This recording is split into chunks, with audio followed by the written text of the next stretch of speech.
পঞ্চায়েতের উপপ্রধান টেন্ডার নিয়েছে বালি চুরি করার জন্য, যে মৌলানা সাহেব সেটিং হয়ে যাও, না তোমার দাড়ি টুপি উড়িয়ে দাও। যারা এই যে পথপ্রদরা করছে এবং আইএসএফ এর ব্যাপার, উনি একটা আইএসএফ সাথে যুক্ত আছেন এবং আমার সরকারকে কালিমুক্ত করার চেষ্টা করছেন। কিছু তো করতে হবে। ব্রিজের দাবিতে দিনভর রাস্তা অবরোধ খানাকুলের হেলান এলাকায়। টেনে হিঁচড়ে বিক্ষোভকারীদের রাস্তা থেকে সরিয়ে দিল পুলিশ। চরম উত্তেজনা খানাকুলে।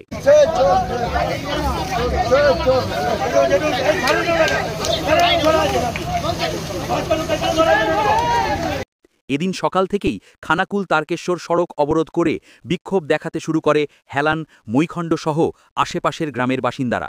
তাদের দাবি, দীর্ঘদিন ধরে মৈখণ্ড এলাকায় কানা তারকেশ্বর নদের ওপর ব্রিজ তৈরির দাবি জানিয়ে আসছেন তারা। কিন্তু তাদের দাবি না মেনে স্থানীয় পঞ্চায়েতের তৃণমূল উপপ্রধান সুজিত ঘোষের গ্রাম গোবিন্দপুরে ব্রিজ তৈরি করছে প্রশাসন। ব্রাত্য হয়ে পড়ছেন তারা। পলি অপারেশনের নাম করে বালি চুরি হচ্ছে এখানে। এই বালি আমরা চুরি করতে দিচ্ছি না, দেবো না। আর যেখানে বালি চুরি করতে পারছে সেখানেই নদীর কাজ হচ্ছে, আর আমাদের এখানে বালি চুরি করতে পারছে না বলে বালির নদীর কাজ হচ্ছে না। আর আমাদের এখানে পঞ্চায়েতের ফুল মদত আছে, সব থেকে বেশি আমাদের মদত রয়েছে পঞ্চায়েতের উপপ্রধানকে হাঁটাও পয়সার জন্য। পয়সা, সে নাকি 1 লাখ টাকায় উপপ্রধান হয়েছে, তাকে পয়সা তুলতে হবে, সে 5 বছরের জন্য সিটে আছে। আমাদের পঞ্চায়েতের প্রধান উপপ্রধানের অনীহা থাকার কারণে, আমাদের বিডিও সাহেবের অনীহা থাকার জন্য এই কারণে এই ব্রিজ হচ্ছে না। এর প্রতিবাদে এদিন রাস্তা অবরোধ করে বিক্ষোভ দেখাতে থাকেন গ্রামবাসীরা।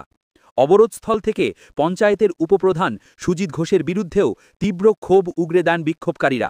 এলাকায় বালিচুরি সহ বিভিন্ন দুর্নীতিমূলক কাজ চালিয়ে যাচ্ছেন সুজিত ঘোষ বলে দাবি ওঠে। এদিন প্রায় 6 ঘণ্টা অবরোধ ও বিক্ষোভ চলে।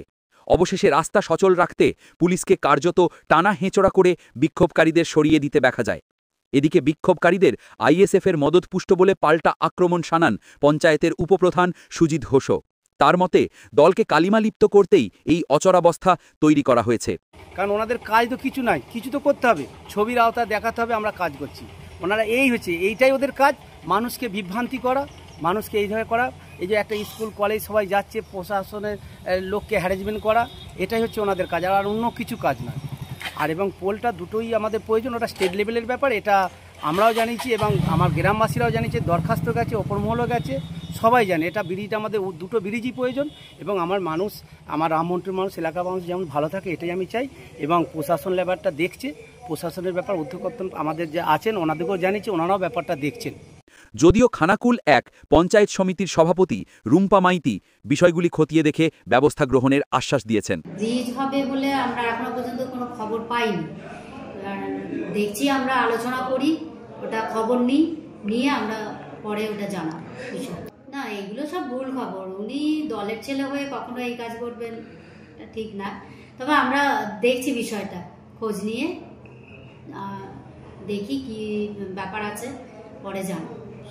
বিভিন্ন ধরনের খবরের জন্য লাইক ও সাবস্ক্রাইব করুন বাংলার কথা।